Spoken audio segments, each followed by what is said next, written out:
It's here. It exists.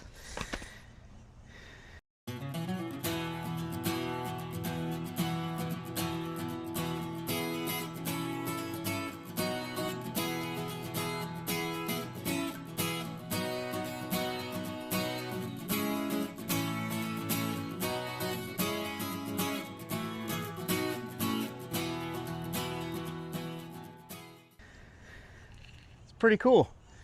It made it. So I'll get into that story in a little bit, but it was a struggle to get this thing here. But now I know it is real and actually exists, and actually looks better than I anticipated, if we're being honest. It's a pretty solid little car. We got our 67 Caprice here. We'll do a walk around with you in a minute, but overall, the thing looks pretty nice. It's got its scratches and gouges and some dents and dings. There's a little pucker right here that honestly I could probably pop out. Paint looks pretty good actually, but the bodywork overall is amateur is a good word for it. Amateur at best. I might have been able to do better on the bodywork, but whoever painted it did decent. So it's funny, they cut corners on the most important part and have good paint over some very rough, very ripply bodywork. You might not be able to see it from this angle. I'll try for some different angles, but you can see it almost looks like they took a grinder with like a sanding disc on it and got it in at an angle and put like striations, little dimples all over the place. That, or maybe it had some real bad hail damage. They tried to Bondo and did a terrible job. Not sure. But honestly, it's not bad. It's a 10-footer. The wheels, they're fairly new. I don't know that I love them, to be honest. The tires are almost brand new, so that's a bonus.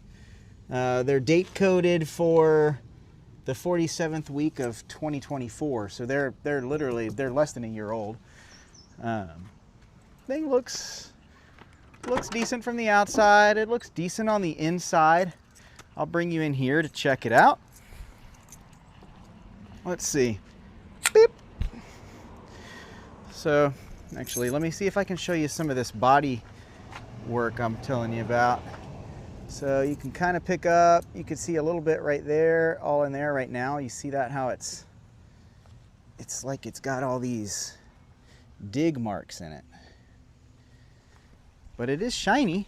It needs to be washed. It's got some greasy fingerprints and stuff on it, but that stuff will come off. But like I said, it's just got some little small imperfections, some body damage here. Somebody got into it in this corner, puckered this in. It's a little rusty here, but I think it just because it was bent and the paint chipped and then it just started eating away. Dent right here. I might be able to bring this out, but I'm worried if I bring it out too much that I might damage the paint more. I don't want to have big pieces chip off. Here's a good example of that bodywork. Look at how wavy the side of that car is. It is very ripply. You can see the crease, the body line down the center is not even like even all the way. Yeah, definitely rookie bodyworks, probably somebody's first attempt. So you can see kind of right here, there's a Bondo spot that's a big bubble. Kind of, well, not a bubble, but very wavy. I think this was a vinyl top car and they removed the vinyl, did some Bondo and patchwork, and then repainted it. You can see they've kind of filled in this thing with some Bondo pretty good through here, that body line. I mean, it's not, I'm being nitpicky. It doesn't look bad. For a $6,000 car, it does not look bad. It's got a little scuffage here. You can see the original paint was this sort of bluish metallic color, and they went over it in the green. I actually like the green. I think it looks pretty sharp. Oh, that is, that's barely installed on there. We'll want to address that. Tighten that corner up before we lose it. But it's got about 10,000 love bugs on the back because it was backwards on the tow trailer coming down here. So, I mean, it is peppered. I mean, covered in a bunch of dead bugs, ladybugs, all kinds of stuff. Look at the license plate. That's not rusty spots, that's just bugs. Tons and tons of bugs. But pretty cool. It's got the reverse lights in the bumper, which I dig. Chrome's in pretty good shape. Like I said, just needs to be cleaned up. Trunk's in good shape, just needs to be cleaned up. Not a bad little car. Let's see if we can get into the trunk. One of these keys ought to do it.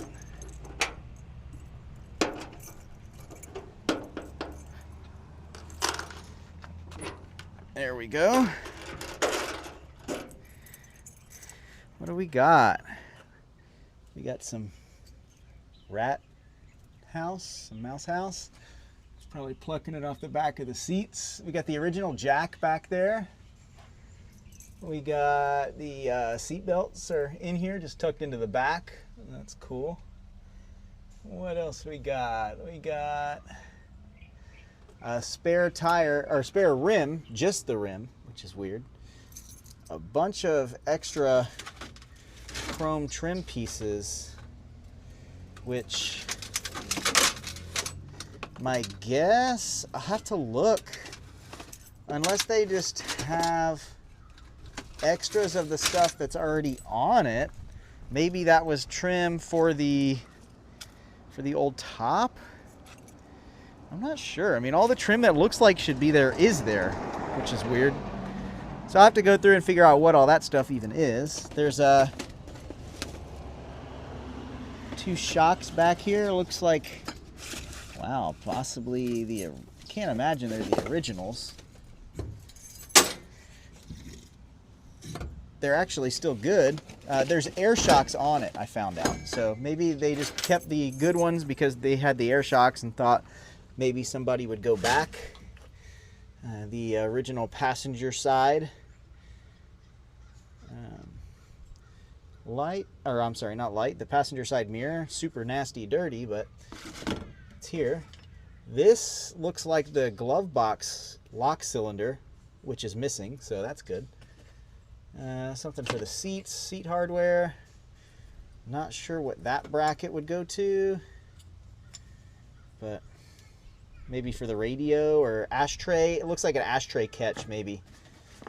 Extra oil filter, missing. Oh, it does have the O-ring. New oil filter for some reason. No spill on-off oil spout. Not sure what that's about. And the fancy doohickey for the wheels. We got the visors. We got a baseball glove, score, and a 2-gallon gas tank, a wheel weight, and that's pretty much it. Yeah, not bad in here. I wonder if this will get us into that glove box. We'll try that in a minute because the glove box won't open right now. Door panels are okay. It's a bummer. Somebody gangstered this out a little bit, I think, at one point. This is all puckered too, but they cut it out for speakers and the doors. You can see there's the remnants of one still left in that side. Put some different seats in it. These are probably from like a 90s, I'm not sure what. Let me know if you can tell. 90s Camaro seats maybe. They're similar-ish color to the rears. The rear's original. The rear's cool. It's got the little grill probably with a speaker in the back there. It actually still has the package tray in the back. It needs to be cleaned up, but it's there. Somebody cut the molding in the back corners for speakers again. But honestly, pretty clean all there. Someone has replaced the carpet fairly recently. It needs to be cleaned, but it's definitely not the original carpet because we're missing the gas pedal, and the nubs that would hold the gas pedal in are down here under the carpet, and nobody's slit holes in it to push those through. So that's something we got to do. Ooh, we got oil leaking under the dash. I'm betting the tubing for that oil pressure gauge is leaking. That's usually what happens with those. Some random cut wires hanging and dangling. That'll be fun to figure out, but we'll get into that. Let's see. Ugh. Pretty cool dash setup in this thing. It's got a big honking gas gauge, big speedo, and the clock, which is awesome. But the clock's not working, which is a bummer. I'll have to see if we can maybe take that apart and fix it, because that would be really neat. No radio, which is fine. We can get that addressed.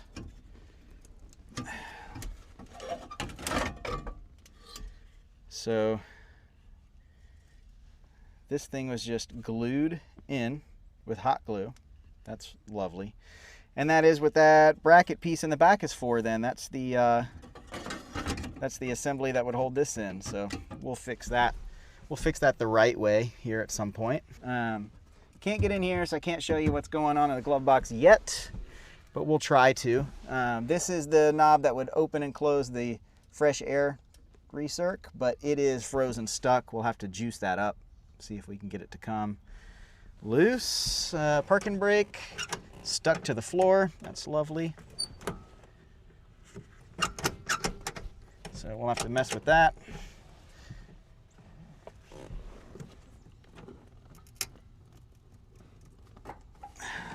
Oh, there we go.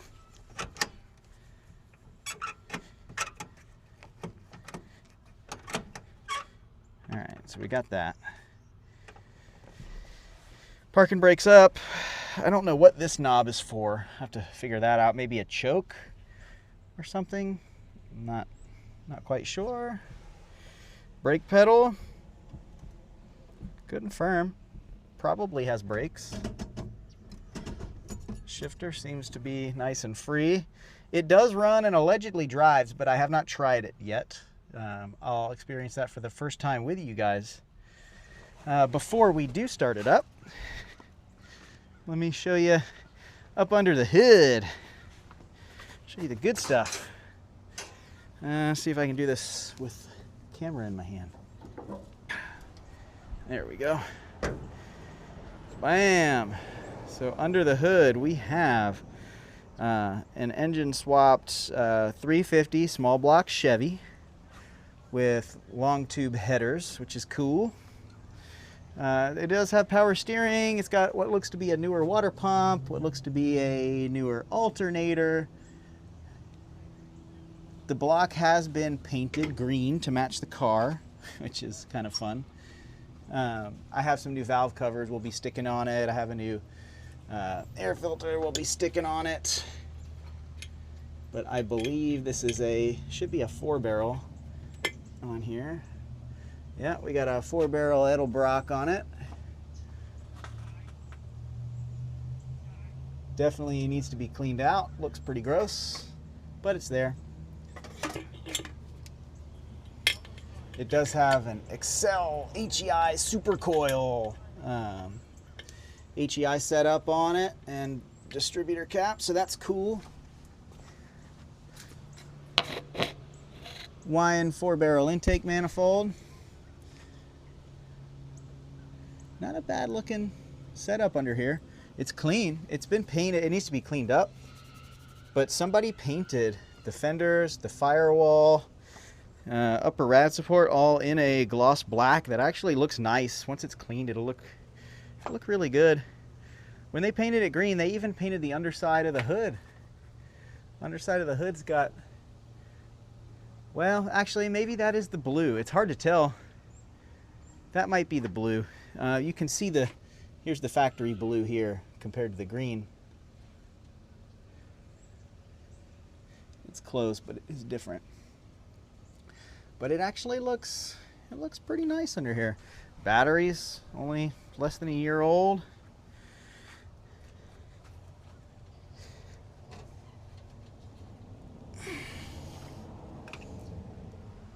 Full of coolant.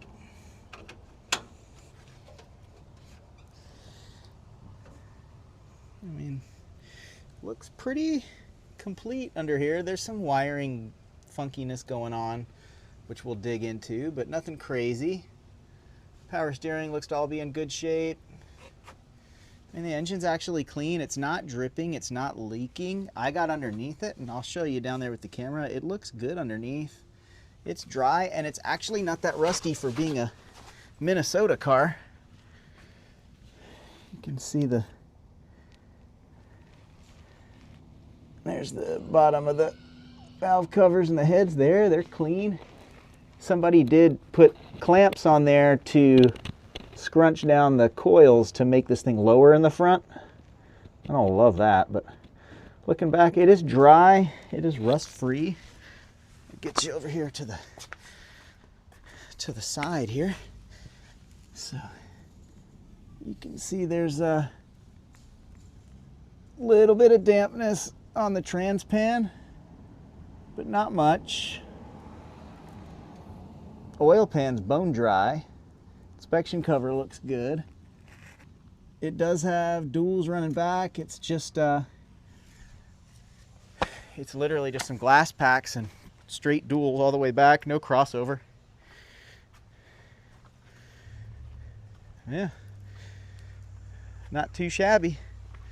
Pretty cool. It's got the Fort Bragg sticker. 09 is the last time it was registered for Fort Bragg. I don't know if that means it was done in 07 and it's good to 09.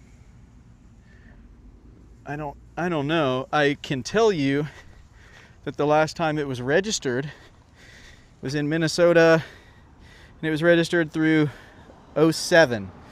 The guy I bought it from was kind of a flipper, basically. I bought this off Bring a Trailer. Pretty sure the guy was a flipper.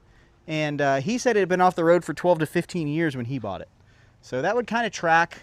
If 07 was the last time it was registered, it'd be about 2000, 10 years, it'd be 2017. I don't know how long he had it for, is the thing. But it's definitely not been highway driven at all since 2007. So she's gonna need a little bit of love, but allegedly she will do the thing. So we're gonna find out. All right, so we're gonna hear this thing for the first time together. I've not heard this thing run in real life before. Guessing it's the square key. Kind of new to this whole Chevy life thing, Mr. Ford guy. We'll give ourselves a couple pumps. Nope. Try this one. Nope. This funky shaped key. Oh, we got action. It's the weird shaped keys. All right, here we go. Moment of truth. Wow, right to life.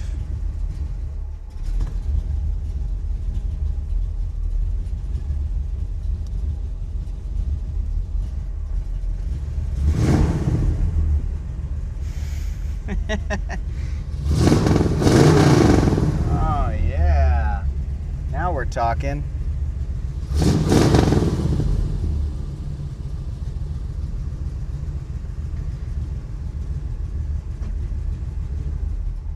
Reverse. It has brakes.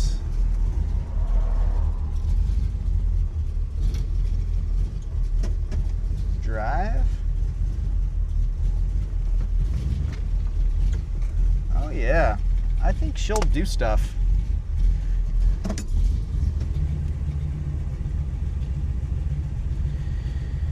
Says I got 45, 50 pounds of oil pressure at idle. Climbs up a little over 50 when I get on it, almost to 60 under load.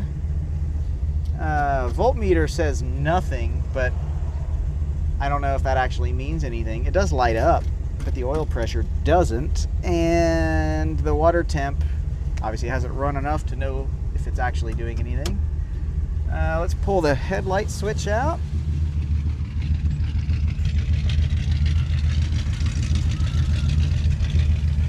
Five out of 6 rear lights. Corner light. No corner light in this side unless it's really faint. I got a low beam over here up I got a low beam half lit here. I got a high beam here, not one here. Let's hit that high beam switch.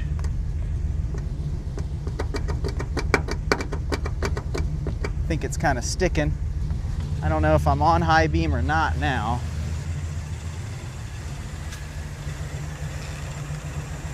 We got one half lit headlight, we got a full high beam, and we got no high beam and regular headlight. And only this side's marker light.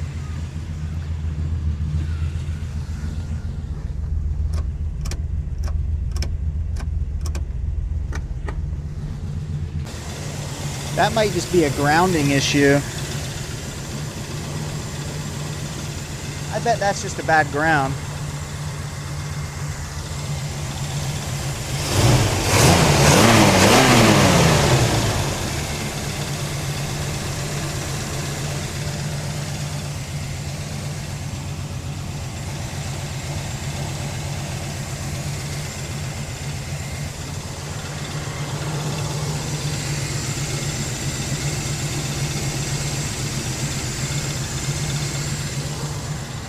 Smoking good out of this passenger side header.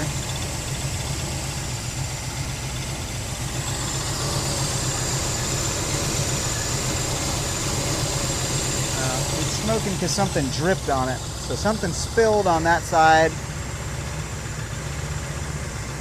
Transmission fluid maybe. It's just got to cook it off.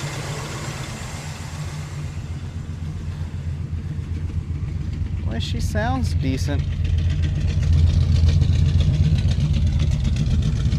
It clearly needs a tune-up. Needs to be adjusted. Pretty sure the timing's way off because it's a little grumpy to start.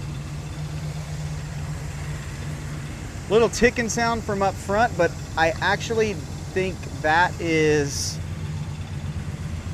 maybe the water pump. It doesn't sound like it's internal to the engine. Something hitting on something. Let's shut it off and kick it back on and see what happens.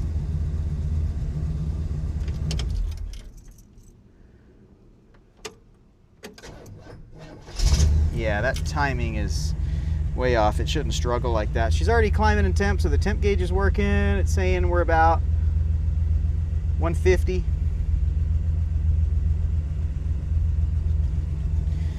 That's good. She's not smoking out the rear at all. She's definitely running rich. It's definitely burning something off that header. But she seems pretty healthy.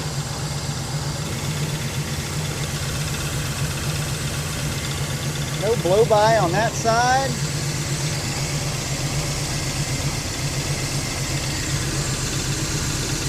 No blow-by on this side either. All right, we got ourselves a solid starting point. Power steering's good. Steering's actually, it's a little loose, but not a ton of play. Not as bad as what I'm used to.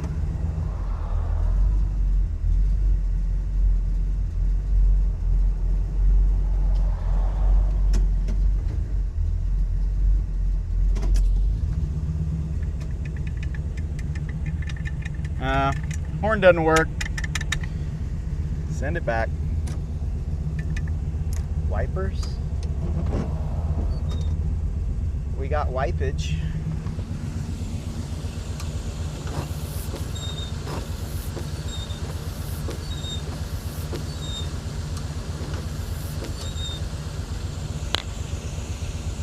All right, so wipers work good, both settings, low and high. Does the blower fan work?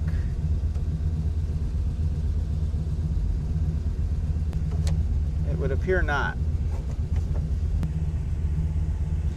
Temperature's hanging in right at, we're probably like 180 now and hanging and holding.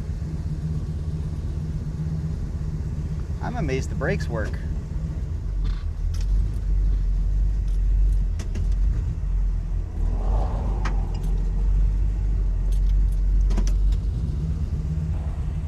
this thing ought to be pretty fun. Window crank work, window goes down, that's nice. Yeah, rich as hell. Needs a tune-up, needs a timing set, needs a carburetor, probably a rebuilt and tuned. But yeah, I'll take it.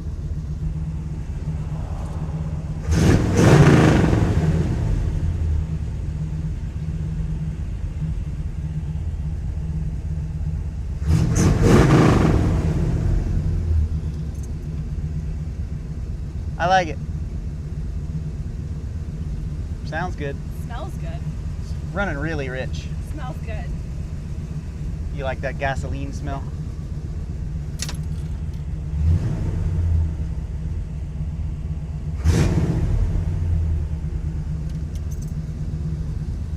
Sweet. Yeah. Free baseball mitt. Oh, right? I know. It's the gift that keeps on giving. Yeah, she's gonna need some stuff, but solid starting point. Oh, so here's kind of a fun thing with this car. I'll kind of walk you through why I was surprised that it was here. So I bought this car off Bring a Trailer. I paid, like I said, $61.50 off Bring a Trailer. Ugh, dog hair, that's nice. Hired a shipping company to get it here for me. They confirmed shipment for it. They said, yep, we got a 5-day guarantee window. We'll pick it up within 5 days and have it to your house within 10. I said, okay, great. 5 days came and went, nobody showed up. 7 days came and went, nobody showed up. So I called, waited on hold forever, until finally the line just went dead. Tried that a couple times, emailed them, got a call back the next day. Sorry, we're trying to locate a driver. They finally found one, allegedly. I'm not so sure they ever did. They found a driver. Their deal was as soon as they find a driver, they charge your card. So then they charged me $1,200. And then 4 hours later, I get a call that there was an emergency. The driver had to cancel. They'll look for another one. A week goes by. They do not find another one. And I'm already out this $1,200. So I finally email them back, complain enough. They call me. They say they're going to refund it. I find another shipping company, $200 cheaper. It was like $1,039, I think is what I paid. Set it up. As soon as I put everything in online, they called me right away, confirmed all the details. Then literally the next day they call me, hey, we've got a driver. He can pick it up tomorrow. Great. I let them go for it. They show up the next night. They pick it up in Minnesota. The seller calls me. He's like, hey, they're loading it up right now. 2 days later, I get a call. Hey, I'm coming into town right now. I'll drop it off today at noon. That was a couple days ago now. I've been out of town.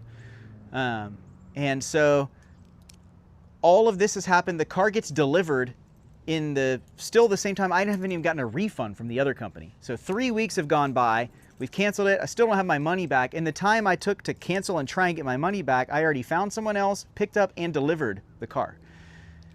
Called them back today and complained, and they finally were like, I left them a 1-star Google review. Then they called me and said, oh, we're going to process the return right now, and the money is pending to be deposited. If I hadn't left that review, they probably wouldn't have even given me anything. So that's all said and done with. The bummer is the second company I hired, I went ahead and told them to do it because I wanted to just get it here, but I knew I wasn't going to be home the day they were delivering it. So I bought this thing now a month ago. I have not seen it. I leave out of town Thursday. It gets delivered Thursday at noon. I left that morning. Thursday at noon it gets delivered, so I still haven't seen it. My parents came by to sign for it and get it off the truck and all that and get it here. I'm gone all weekend, so Sunday night rolls around, I pull in the driveway, and that's the first time I ever laid eyes on this thing. So all that hoopla, and I missed its delivery, but it's here now. This is the first time I've had a chance to actually look at it. Here it is Monday, and it looks pretty good. I'm not disappointed for the amount of money I paid. The bodywork is very amateur, but it's shiny. It is shiny. The paint's a cool color. It's a nice metal flake. Once we clean it up, I think it'll look really nice. I'm probably going to want to change these wheels, I think. I don't want to get too over my head in costs too early, but I think this thing would look really good either with some like Magnum 500 style wheels or just the factory rally wheels with the center caps on them. Make it look more, I want it to look more hot rod and less, you know, pimp mobile. Pimp mobiles are cool and all, but if I wanted a pimp mobile, I'd probably get a 4-door. I want this thing to be hot. It does have air shocks in the back. I got to figure out if they work and try and air them up.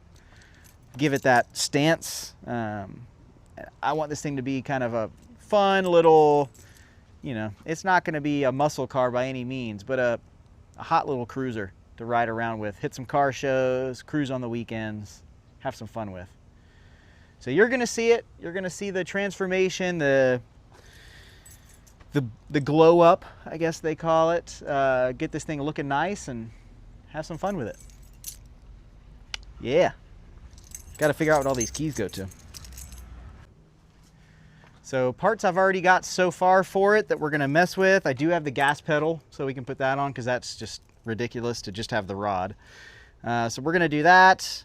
I got a bunch of dress up stuff for under the hood because honestly that's the ugliest part of it right now. Got a new air cleaner set up. I got new valve covers for it that'll look cool. We're going to go through, we're going to change the plugs, we're going to change the wires, we're going to flush everything. But otherwise it doesn't need a whole lot under here just to be cleaned up. So we'll make it look nice under there. I got some fun stuff. I got some cool valve covers with the, it's got the, what do you call it, like the milled tops on them. I got the T-handles, the old school T-handles to give it that dressed up look. So we're going to throw all that at it. And then interior, I'm not going to go crazy yet, but we definitely want to clean it up and just see what we've got to work with on that. I do have a new trunk rubber gasket because there's not one at all I noticed in the pictures, and there was moisture in there when it was in Minnesota. So gonna put new seals up there. I got a new the vent window crank for this side was missing, so I've got one of those we're gonna put on it, and then we'll kind of make a list of some other stuff we need as we go. But we got a solid starting point. This thing honestly is for what I paid, I think a solid starter. $6,150 I paid for it. About $1,040 to ship it here from Minnesota. And then with all the parts and stuff I have now, I'm basically like right at $8,000 in this thing. I'm like $7,900 and change is what it owes me as it sits. And in the market here in Florida, I'm pretty sure if I were just to wash this thing and clean under the hood, maybe tinker with the carb a little bit, I think I could probably sell this thing for, I don't know, 9-10 grand as it sits. It doesn't need a tremendous amount.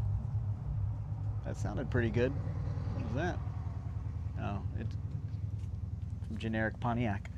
But I think we could easily get this thing where it's not going to be perfect. It's not a show car, but you could take it to the cruise in, the Cars and Coffee, and hang out with it. And if it rains on it, who cares? If it hails on it, who cares? It's not perfect, but it'll be fun, and we won't have to worry about it getting beat up.